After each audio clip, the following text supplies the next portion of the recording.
Maithili express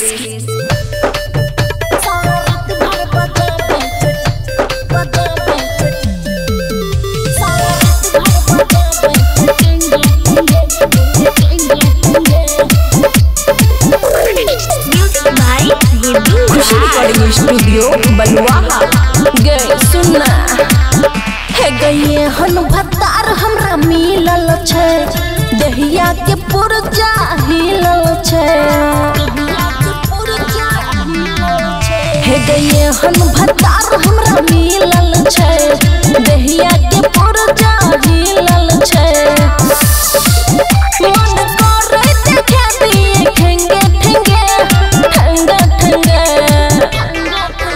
इत सीखने छे गुण धोके दोनों बैलून साला रात भर बजाबै छे टेंगे टेंगे टेंगे टेंगे टेंगे टेंगे टेंगे टेंगे टेंगे टेंगे, इत सीखने छे गुण धोके दोनों बैलून साला रात भर बजाबै छे टेंगे टेंगे टेंगे टेंगे टेंगे टेंगे टेंगे टेंगे टेंगे टेंगे।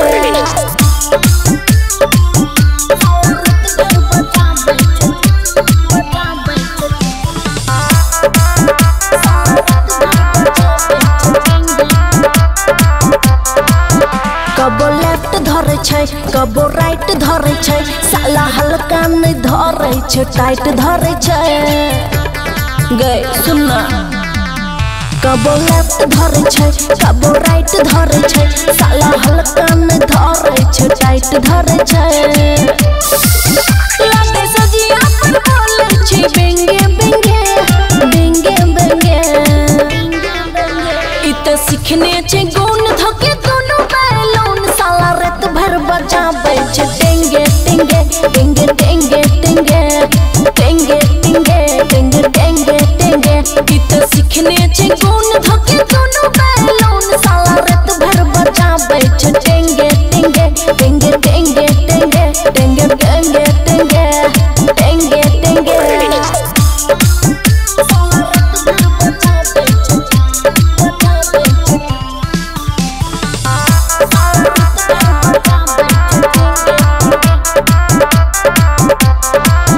हमरा करे मजबूर नहीं रहे तनी दूर, हम केतनो करे छी माई माई लूहुर।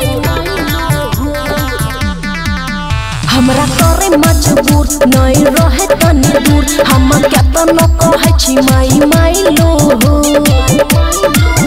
कहे सोना किस करिया देंगे देंगे देंगे देंगे,